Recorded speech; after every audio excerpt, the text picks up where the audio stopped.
It's tea time, positive tea time, and we are spilling all of it right here in this space created by two crazy, fun-loving besties. It's a no-judgment zone for sharing stories of hope, faith, love, growth, and most of all, grace and gratitude. So join us as we get ready to share some positivity and get a fresh perspective on life.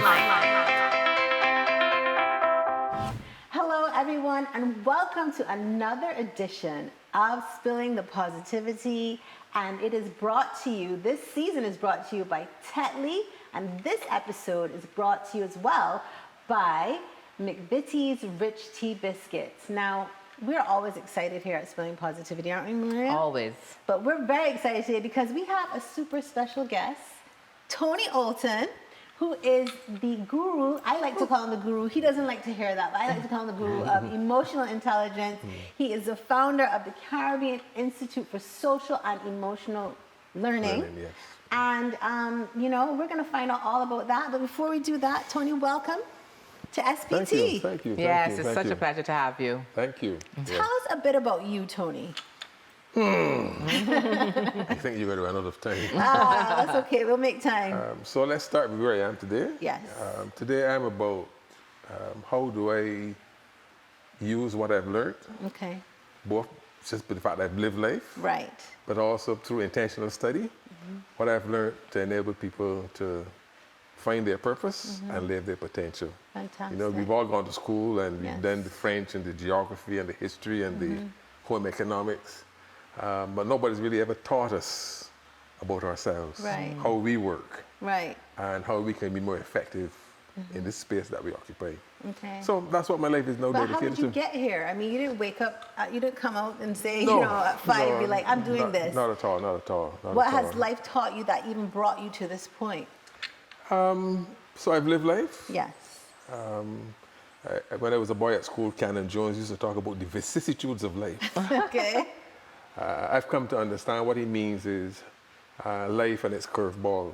Yes. So you've had some. Life and its some. So I've had good times. Right. I've had really, really bad times. Right. But I got to a point in my life where, one of the things I say is that the person who coined the phrase "life begins at 40," Yes. he died at 39. I love that. He was kind of looking forward, he or she, they were Right. kind of looking forward to 40. But I got to that place just as I was approaching 40, where it became highly reflective. Yeah. And there's a lot of discontent with my life and how it had gone up until then. And so I resolved that I wanted the second half of my life to be far, far, far, far superior to the second half. Okay. And you weren't living an emotionally aware life, you would say, No, the first half? I was like most everybody else. You know, you get up on mornings and you make it through the day. Yeah, and start another day the next. Start another day the Yeah. next day. And you wake up some days like, okay, here we go again. Yeah. And then with no one day you're intention. married, then the day you have children, and then the next day you're doing this, and one day you're up, next day you're down, and so yes. Yeah, just living.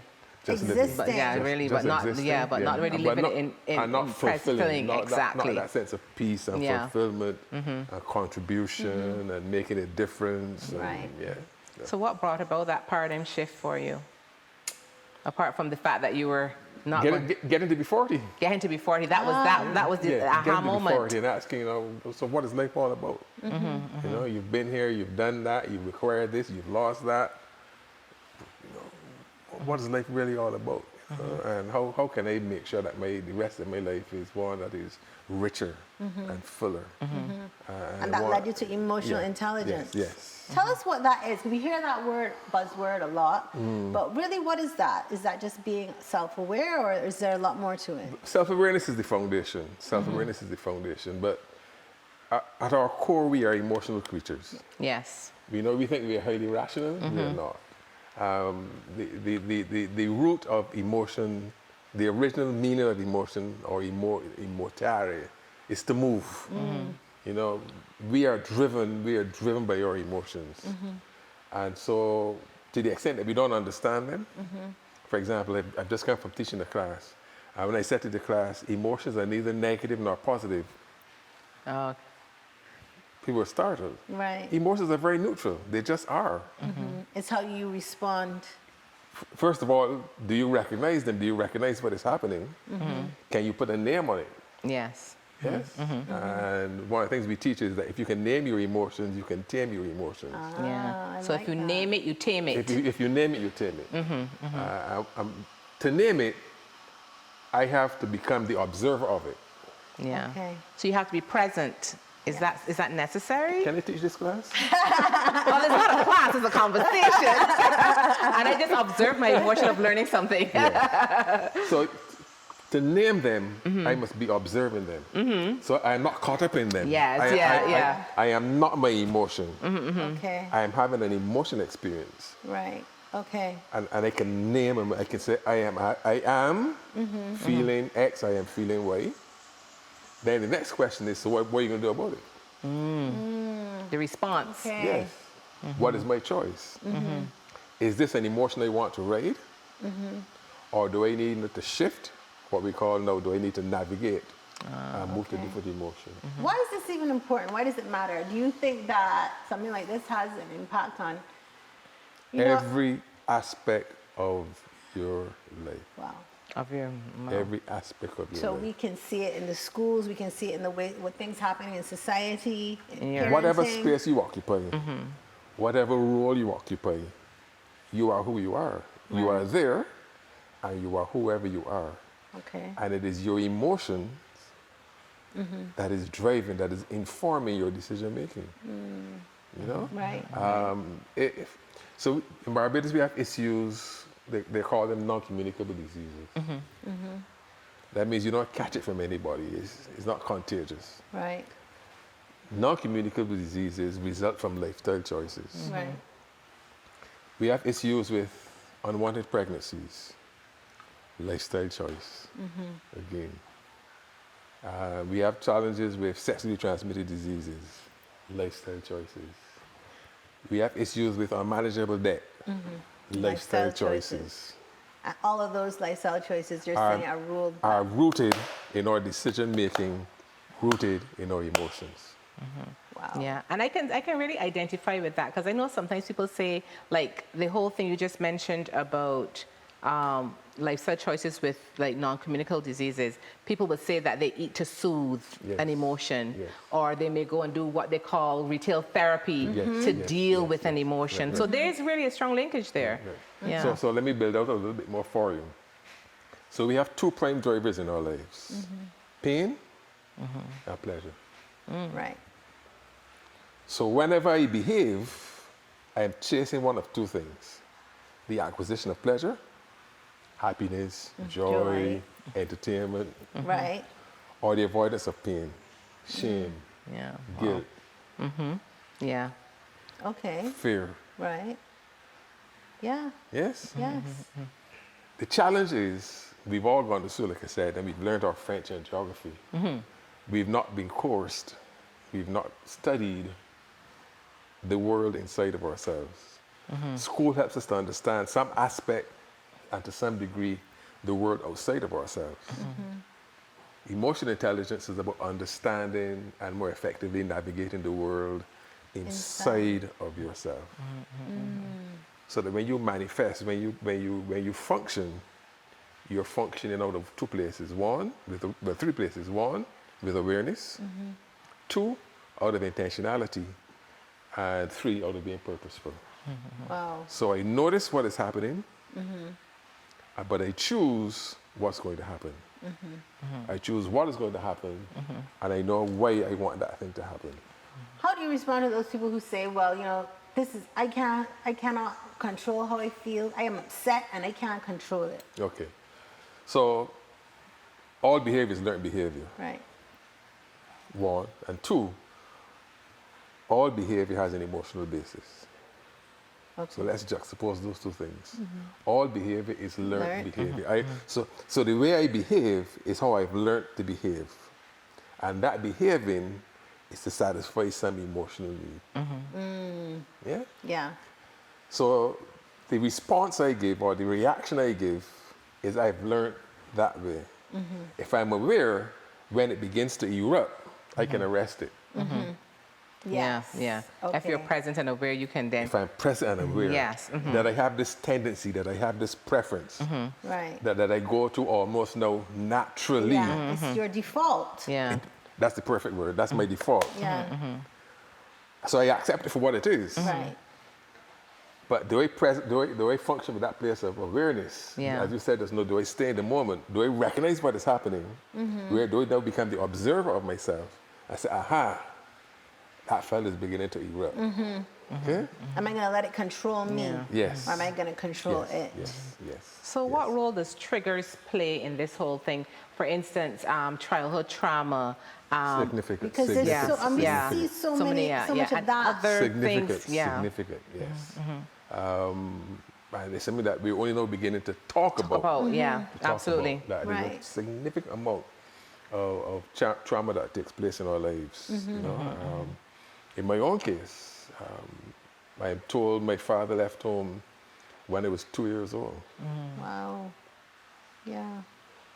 My mother, by the time she left Barbados as a 21-year-old, she had 3 of us. Wow. Okay. My youngest brother was 18 months. We were raised by a grandfather who was not present. He was present physically, but not Right, present not emotionally. Emotionally, yeah. So he was like a provider giving. No, he was just present. He was just present. He was just literally physically there. He was just, yes. Okay, Right. okay. And our grandmother, who was the caregiver, by the time we were like probably 7 or 8, she had left. She had moved out of the family home to look after an elderly lady. Oh, okay. And so we never really experienced as young boys that Yeah, nurturing. nurturing. Yeah. Yeah. So the question is, what impact has that experience had? Certainly in my formative years and in my young adult life. Right. What impact did that have on my own decision making Yes. and the challenges that Right. presented as a person who first got married at age 21, Wow. 22. Okay. Yeah. Yeah. Without any sort of real guidance as to how to navigate Or any experience. relationships. Yeah. Yes. How Yeah. to nurture a relationship as well. Yeah. So yes, trauma or childhood traumas play a lot in the writing of that script that informs how we function when we go up into adulthood. Right. And so emotional intelligence is about spending time trying to develop that understanding self. You know, I often say to my students, our challenge in life is that we have 2 eyes. Yeah. And with those 2 eyes, we look out. Wow. So we see others, and we know their business. Right. Yes, yeah. Right. And we pay a lot of attention to that. Because we're looking out. Yes, yeah. Emotional intelligence requires me to spend more of my time now looking in. So being introspective Well, absolutely. and being reflective. Yes. Self-analysis. Introspective means that I spend time trying to understand what is. Reflective means I spend time trying to understand where did that come from. That thought that just erupted, that feeling that just erupted, that behavior that I just engaged in, where did that come from? Yeah. Right. Yeah. Do you think there is a fear because that leads to some level of vulnerability? Yes. Do you think that people are fearful of that? It's a lot of work. Yes. And so one of the things we teach is that emotions are neither negative nor positives. So fear is not a negative emotion, it's not a bad emotion. Like Right. that. I like that. All fear says is there's the potential for loss, to suffer pain, to suffer. There's some risk. Right. But here's what we know. I can't grow unless I have that space or that place of fear. Yeah. Wow. Fear just says, Okay. pay attention, Yeah.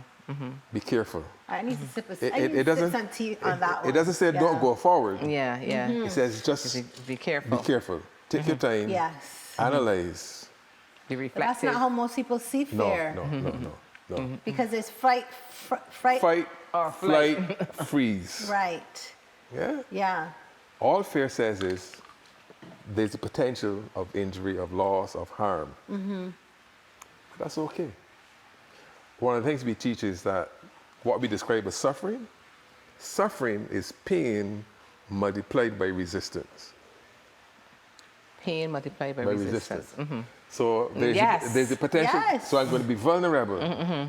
Do I stay in that place of vulnerability, or do I push past that? Because if I stay in that place of vulnerability, I am going to suffer. Yeah. Okay. So fear is great. The question is, what do I do about it? Yeah. How do I manage it? Right. How do I manage it? And how do you tell people they should try to manage their, what tools? Vision. You have to have a sense of yourself beyond this moment. Okay. Yeah? And when you Yeah. say vision, does that mean not only about beyond this moment, but where you want to get and where you Yeah, want to what is go? it that I want? Okay. What is it that okay. I want? Yeah. Either in the context of this circumstance and experience, and or beyond this, ultimately, Yeah. what I want the sum of my life to be about. Yeah. So The your bigger passion and purpose, picture. you have to have some level of purpose and passion to get there, to understand that. Yeah. Brilliant. Thank you. Yeah. Brilliant. Yeah. I'll take that. Yes. Yes? Yeah. For sure. Passion and purpose. Says a compelling way Yes. will overcome any what? A compelling way will overcome any what? Any circumstance. These gems, Mr. Olton, Definitely. these gems. So if I am sufficiently committed to some vision of my life, of myself, what you might otherwise call purpose, part of what we talk about in practice is something called a noble goal. Noble goal means that there is something I'm committed to that is larger than me and my own needs. So it always has to be larger than you. Always. Because you know, some people think that purpose means being it's about me. them, yeah. No. So it's always larger Purpose, I've come to understand purpose to mean service. than you. Yes. So how do I use my resources, my knowledge, financial resources, my time, whatever I consider to be of value to me, how do I now use that Okay. to be able to make a contribution that is larger than myself? And part of the attribute of being larger than myself means that it is so large, I recognize that I can't do it on my own. Yeah. So I of necessity then must connect with others. Community. Yes. For my purpose to be fulfilled, I need to connect with others. So I'm serving others, and it is so large, I need others that carry. Yeah. So the big question is, do the others have to have the same idea or vision or for purpose as you, or can it be just people in general? What does that look like? I like the way T.D. Jakes put it. He wrote a book called Maximize the Moment. And he says that in our relationships, we should seek to have what he calls 3D relationships. So you want to have people who are different. Yes. Okay. Yes? Yeah. Because there's value in difference. If we're all thinking the same thing, We're not going anywhere. You're not going. Not growing. right. You want people who are headed in the same direction. So we are aligned in terms of values and, Yeah. but you also want people who are headed for the same destination. Yes. Yeah. Because we could be aligned in terms of values, but we have different stop points. Yes. So when I'm assembling that cabinet Right. to help me fulfill my own vision and mission in life, that's the acid test. I see. Do you bring value because you bring difference Yes. with me? Do we share the same values in terms of what's really truly important in life? And do we essentially want the same things out of life? Right. And it basically is, do we all want to make a difference? Right. We can make that difference differently. Yes. Yes. Yes. Yeah. But there's this overarching sense that I want to use my life to be able to make a difference, to be able to add value to the lives of others. So how do we speak to people who, in relationships, whether that may be difficult, maybe with a partner, maybe with children at home that they're having a hard time with, who they themselves, they don't have the emotional intelligence, may not recognize that they have the emotional intelligence, but there's real conflict going on. How do you speak to those people to make them understand that there is a deficit? Those people who are not emotionally intelligent, you ask, how do you speak? I think of greater value is, how do you live it? How do you live it? Okay. How do you live it? Okay. Yeah? People are going to be more moved, more influenced by who you are than what you by say. anything you have to say. Absolutely. Yeah. And so the more emotionally unintelligent the other is, the more emotionally intelligent you you need have to to be. be. Yeah, yeah, Okay. yeah. You have to teach them, not teach them, but show them. Demonstrate. through- To become through the behavior. model. To become the model. Right. Model, you have to do modeling. Now that is not easy No. by any stretch of the imagination. Right.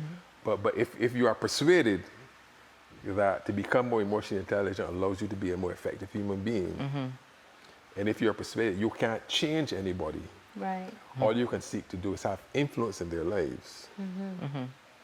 Right. And if you're persuaded that it is a process, and I think that's a piece that most of us miss, Right. that it is a process. Process. It's a process, and it's going to take time. It's going to take time. Right. Yeah, Right. yeah. And so you really have to be committed to the long, you have to have a long game Yeah, yeah. and not just short-term reward or pleasure. Yeah. So, emotional intelligence. Let us talk about, before we wrap up, let us talk about how we can, if we see somebody in our family who's struggling, how do we help them? How do we model that? The key skill there is empathy. I was just going to ask you if there's a difference between empathy and emotional intelligence. No, empathy is a subset of, Okay. is a component of emotional intelligence. Okay. Because let's not forget the fact that we live in a society where, it's cut quite small. So there's, we sometimes become insular. There's the, negativity where it comes to talking about other people and actually Okay. reveling in somebody's misfortune Fortune, okay, instead of lifting up. Okay. So empathy means that I consciously, deliberately, intentionally function out of a place where I get out of my head and try to get into your head. Okay. In other words, what's going on from your perspective? Try to understand your side of the table. When you say this, this is what I heard. Right. Did I hear you correctly? Yeah. Right. You seem to think, you seem to feel, you seem to prefer. All right? We talk about assertive language as opposed to, this term slips me now, I'm not hesitant, where when I engage you from a place where there's space for you to say, that's not what I meant. What I meant was. Yeah. Yeah. Okay. So honest conversation, honest discourse, allowing people for you to understand where they're coming from and to listen actively. You say honest, I say curious. Curious? Okay. Curious meaning that I know what I know. I know what I think. I know what I would prefer. But I don't know where you're coming from. Okay. Right. See. So what we teach people is that if I'm not functioning out of curiosity, I'm functioning out of judgment. Okay. Yes. And judgment is not it. Yeah. When I'm in judgment, I'm staying in my head, in my terms of reference. If I'm functioning out of curiosity, I want to understand where you're coming from. Yeah. It does not mean at the end of the day, I am necessarily going to take your position. Doesn't mean that at all. Right. But I've spent time trying to understand where you're coming from. What makes that important to you? Right. Wow, Tony, this has been enlightening to say the least, and there's so much more to Yep. emotional intelligence. A lot more. If people, A lot so more. how do people get, a taste of this or sign up to learn more They about can this? visit our website, cisel.org, CISEL.org, or you can WhatsApp at 246-266-2628, 246-266-2628. And we'll tag. We can begin the conversation. Yeah, we'll Yes. tag that for you so that you can do that investigation and connect with the Right. organization. Because emotional intelligence seems to be the... It is described, they say it is one of the top 10 skills for me in today's world. Absolutely. It is the top skill. Emotional intelligence, there are a number of definitions. It's the skills to navigate the world as it is, not as we wish it would be. Yeah. That is Yeah. brilliant. What a point to end on. Definitely. Yeah. Thank you so much for joining us, Tony. It was a pleasure having you. I thank you most kindly. And Thanks I'm for the sure invitation. you'll have to come back again. Yes, and have more of a conversation with us. Whenever you're ready. There's so much to still unpack on this topic. For sure. So thank you so much for joining this episode of Spilling the Positivity. Thank you again, Mr. Olton, for joining us and starting to kind of whet our appetite on this conversation around emotional intelligence. Please continue to stay safe and, of course, please stay positive. Take care.